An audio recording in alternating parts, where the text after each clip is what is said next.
Hello, this is Psychic Isaacs here, Gwyneth Isaacs, and I'm here today making my podcast. I've had a rather busy week last week, which explains why I haven't made any videos in about 5 days or so.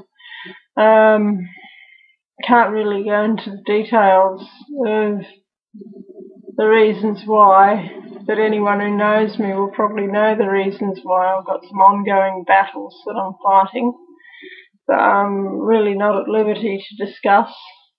But, you know, I've got a positive frame of mind there.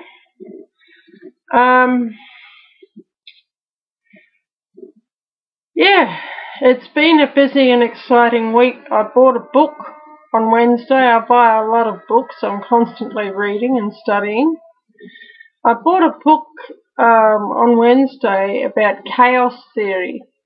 And one of the things I'm really interested in is quantum physics and chaos theory, and especially the investigating the role that quantum theory and chaos theory have to do with divination and the role that they have to play in sort of determining how it all works. And I came across this book on chaos theory, and it was really brilliant, and it was fun, which is important, you know, that things be easy to understand, but also really sort of attractive and easily put. Although I'm trained as a scientist, you know, sometimes jargon makes my eyes glaze over as much as anybody else's, so for something to be interesting and fun and really well put together and easy to read is really great. And this one was great, and it was, I think it was just called Chaos. I was trying to have a look for the book a bit earlier, but I couldn't lay my hands on it immediately, and I really wanted to get started on this podcast. But one thing that it said in this book, I'll detail here, I remember it. It said about strange attractors. And what strange attractors are, they are points in the universe that draw other things to them. Like, for instance, here is a simple example of a strange attractor.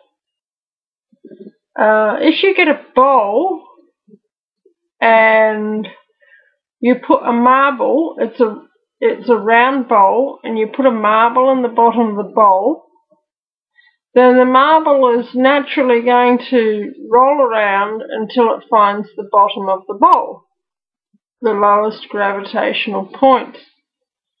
But depending on the circuit that you put the marble on, it might, you know, wander about for a bit before it finds the bottom of the bowl, but eventually it will find the bottom of the bowl. Well, the bottom of the bowl would be the strange attractor point. And I think that this is what we're facing as a planet at the moment. That this is what is at the core of Cliff High's release period that has no end. Which is rather cool to see how that's coming out. But I'm really excited about that. I'll have to talk about it a bit later though, because I really want to get onto that. But first of all, I will go through the strange attractor thing, because that's important as well. Understanding the mechanisms of divination and exactly how it all works. And I've been considering this for quite some time. Strange attractors. If there's a strange attractor, and if it's plotted on a graph, it looks like a butterfly. And this is one of the first of the strange attractors to ever be studied, and it was studied with relation to weather modelling. And this is where the saying comes from: if a butterfly bats its wing in Hong Kong, will there be a hurricane off the coast of Los Angeles? You know, you've all heard that saying, right? I hope you have. But it's called the butterfly effect, and the butterfly effect actually initially was not directly tied to the strange attractors effect, but the strange attractors effect sort of ties into it, and so it looks like a butterfly. A strange attractor, when it's graphed, it looks like a butterfly, so it came to be called the butterfly effect. All really interesting, and like I say, this book says it really well. When I can find this book, I'll show you all what it looks like, because I think that it's pretty groovy and cool and all that. Yeah, makes quantum theory fun. I also found a book on calculus as well, which I have here. It's my old calculus textbook by Howard Anton. If anyone wants to learn calculus, I'm going to be brushing up on my calculus for the next little while. I haven't done any calculus in about 20 years, since I was in year 12 in high school. But I was really good at it back then. So I've found my old, or another edition of my old high school calculus textbook, but yeah, by Howard Anton, Calculus, and apparently he wasn't making enough money as an Oxford professor, so I'll just quickly get the book.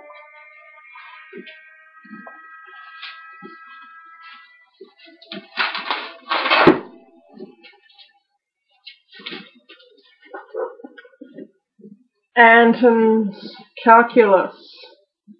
Yay, what fun. I think so anyway. That's what happens when a scientist becomes a psychic. Yeah, I always was a bit eccentric as a scientist, by the way. Yeah. Had some interesting discussions with my lecturers, like Professor Ian Plimer and he wasn't professor then, he was Dr. Tim Flannery, and Professor Victor Prescott, and especially Ian Plimer. If by some remote stretch of the imagination Professor Plimer is watching this video, hello. I don't think he will be though, because he's the world's ultimate skeptic. Anyway, he and I had some wonderful discussions over the years that I was studying with him, and we didn't agree very much, but he passed me because I was, I learnt the stuff in geology, so he did pass me. So, and I still like geology. And he was a completely brilliant lecturer and all the rest of it, and is all round a thoroughly good bloke. Anyway, getting back to it, the release period the release window actually began on the 2nd of March. The release period kicked into full swing on the 9th of March Australian time. A couple of significant things happened on that day. There was a X-class radiation flare hit the Earth. It didn't occur on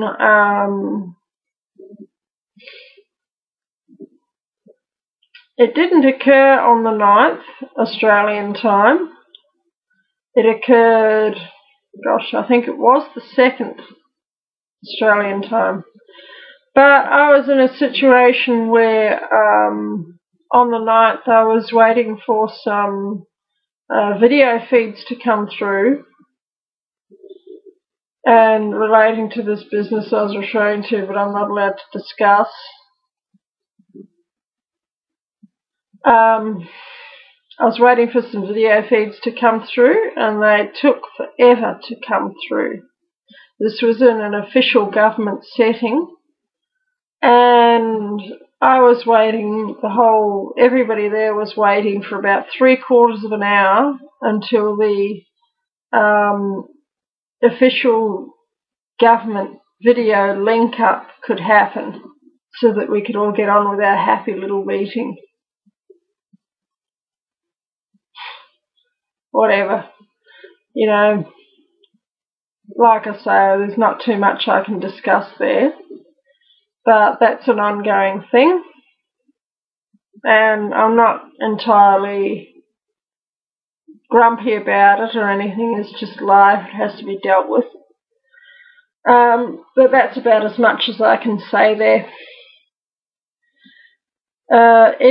This solar flare, in my humble opinion, interfered with the video feed across the internet of this meeting that I had to attend. I have heard other anecdotal things over the internet about this X-class flare interfering with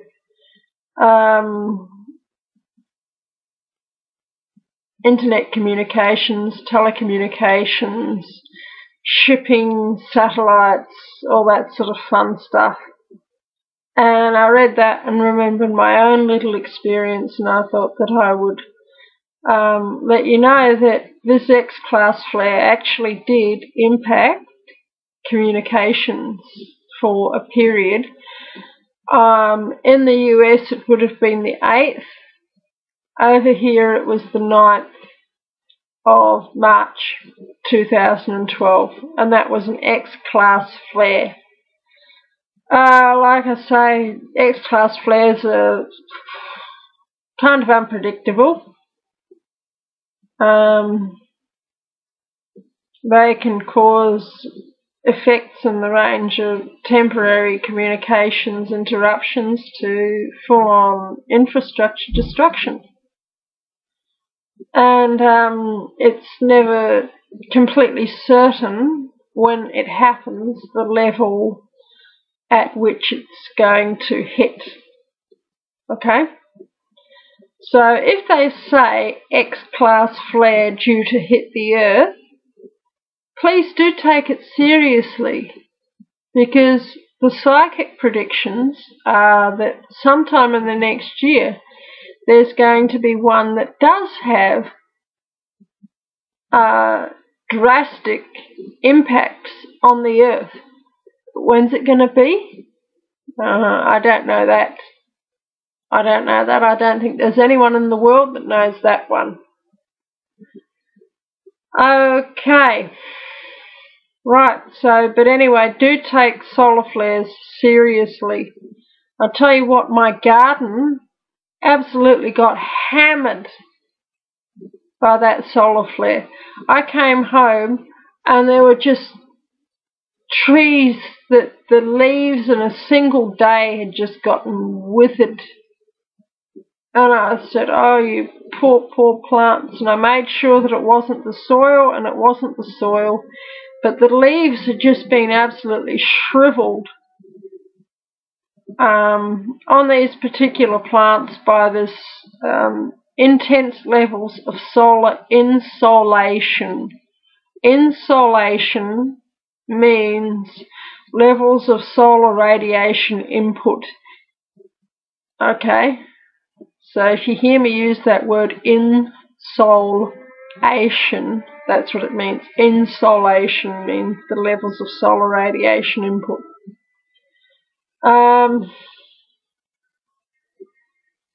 That was the beginning of the release period. Now, one thing that's pretty exciting, not sure if exciting is quite the right word, gosh, I guess I'd better say, the Kony video if you haven't seen or at least heard of the Kony video, you must have been living under a rock for the last week. Okay? 65 million hits in how many days? 5 days? My God, I wish. But the Kony video, that is how many hits. The last time I checked on YouTube, it had 65 million hits. That's like 3 times the total, 2 or 3 times the total population of Australia watched that video in the period of about 3 or 5 days or whatever it is since it's been put out. This thing has just absolutely swept the world. Now, there's a few issues with that, which I will go into. But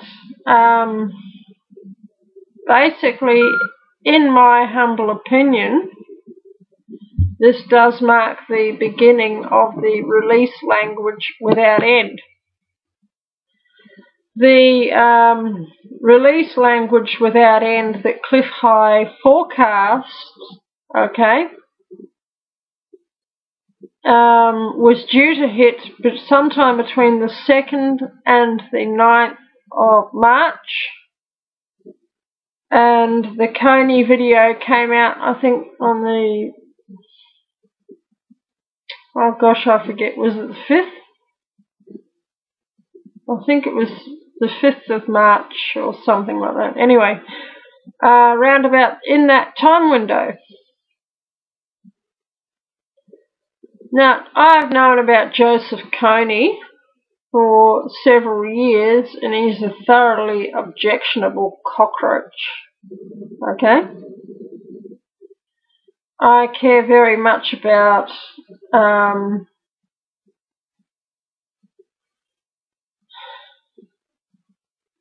one thing that really annoys me is people who think that they can abuse kids and get away with it.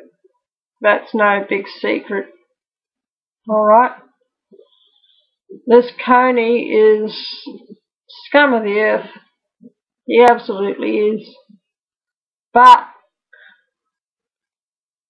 this video, yes, it was incredibly well put together. And kudos to whoever the production team was on that. You've done a very fine job on putting this video together. But when it gets down to the nuts and bolts of it, you have got an organisation that is promoting people making donations to your organisation so that your organisation can hand that money on to the Ugandan military. Huh? I'm not quite sure that I agree with the ethics of that. What are the Ugandan military going to use that money for? Is it just going to become a cash cow so that, you know, that they get the supplementary income from people around the world who think they're doing the right thing?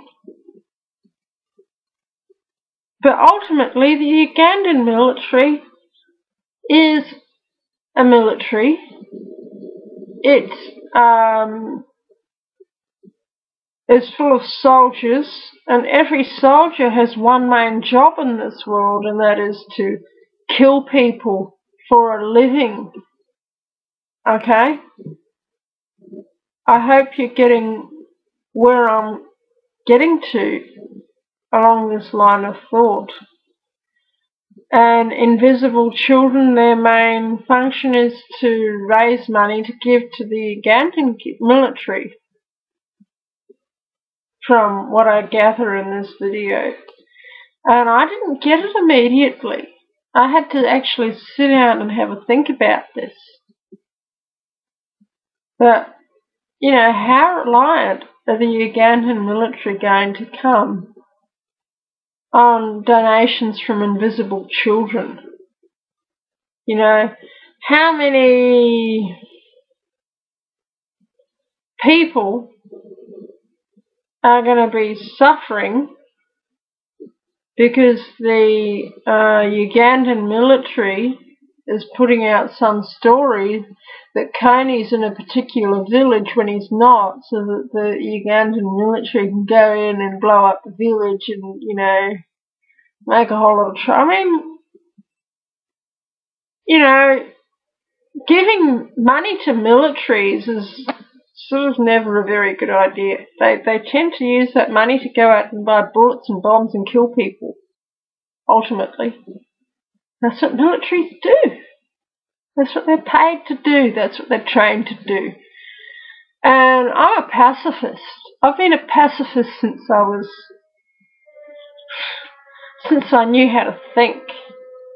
Since I was like about 7 or 12 years old or something. I can't remember when I decided I was going to become a pacifist, but I've been a pacifist my whole life.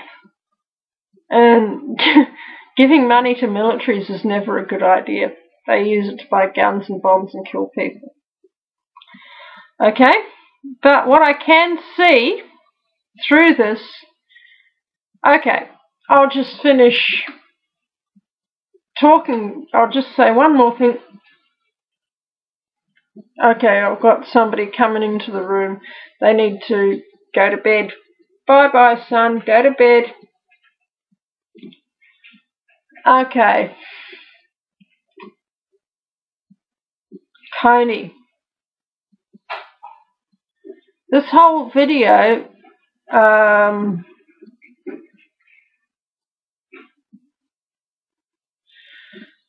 my God.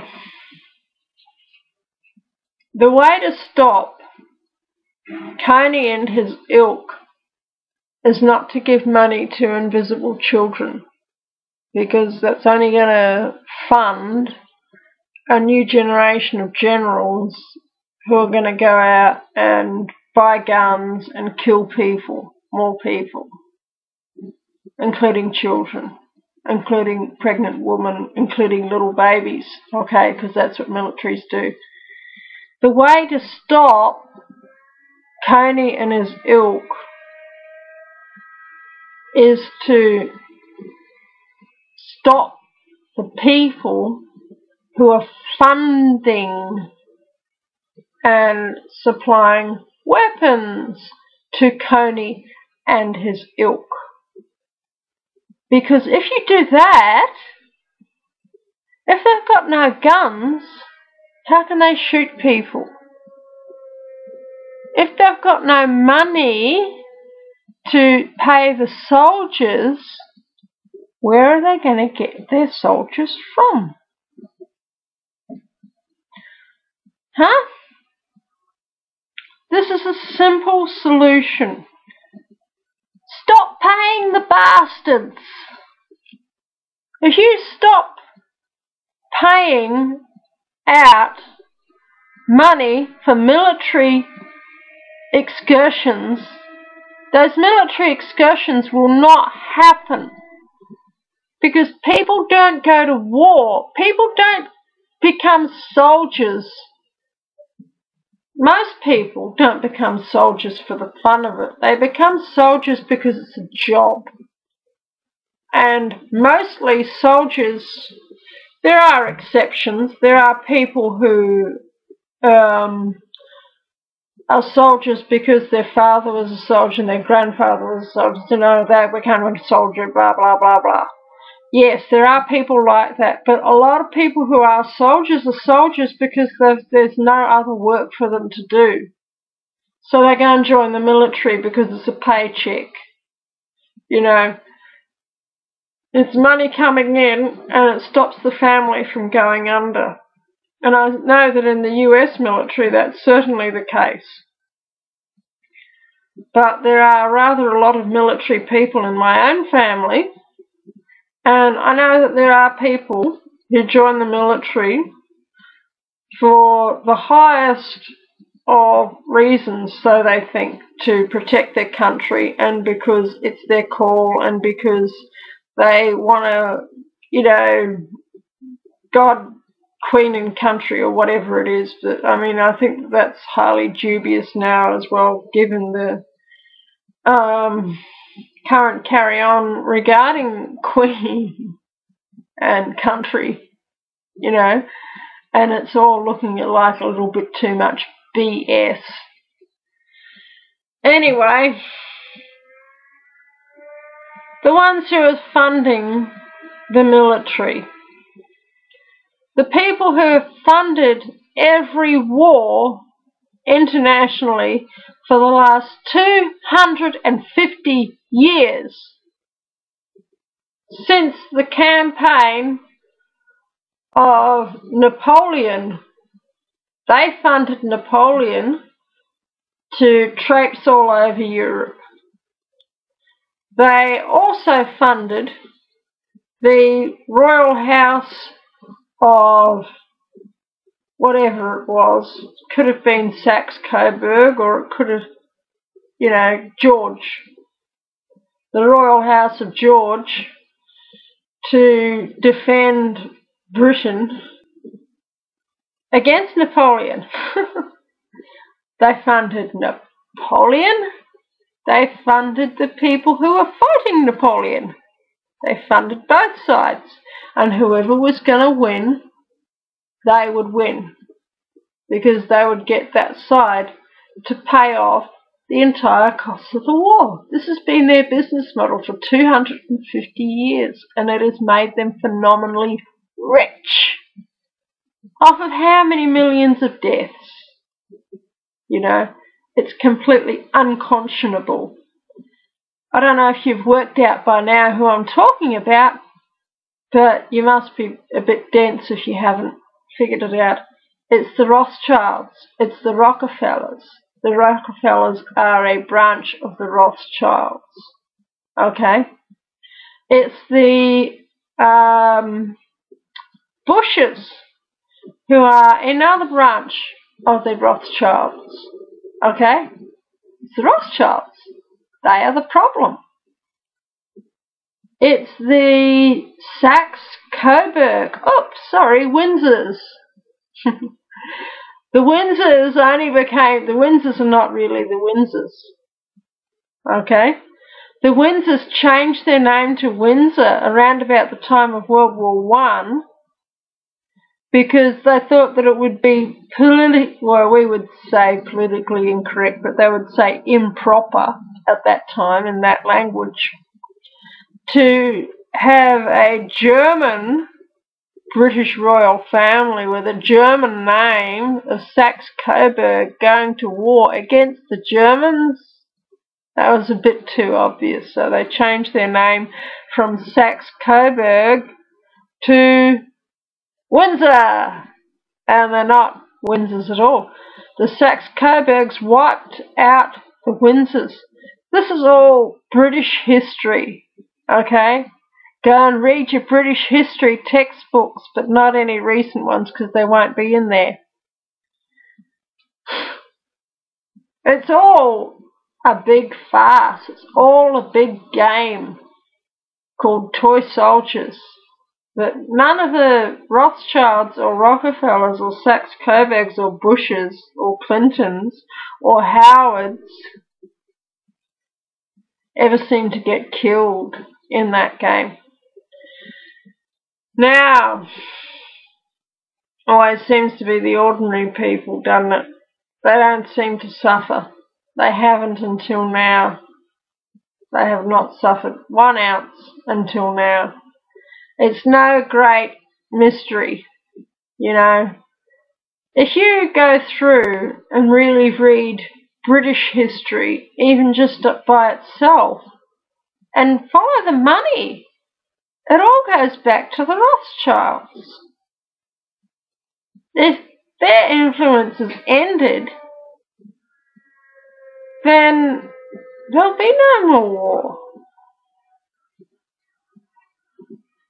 There'll be absolutely no more war.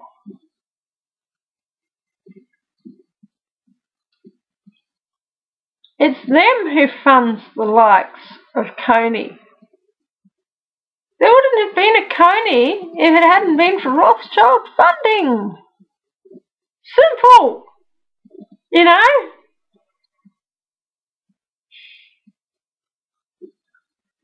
Okie dokie.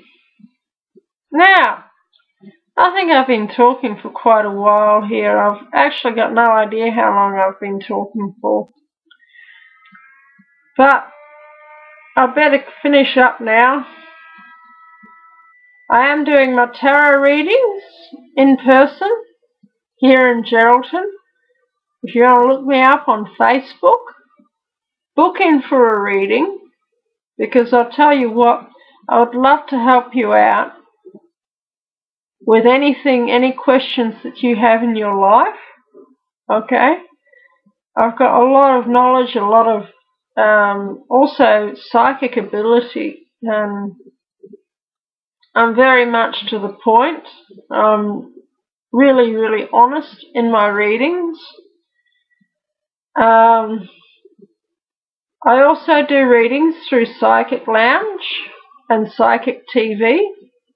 So if you go to the Psychic Lounge site, that's www.psychiclounge.com.au,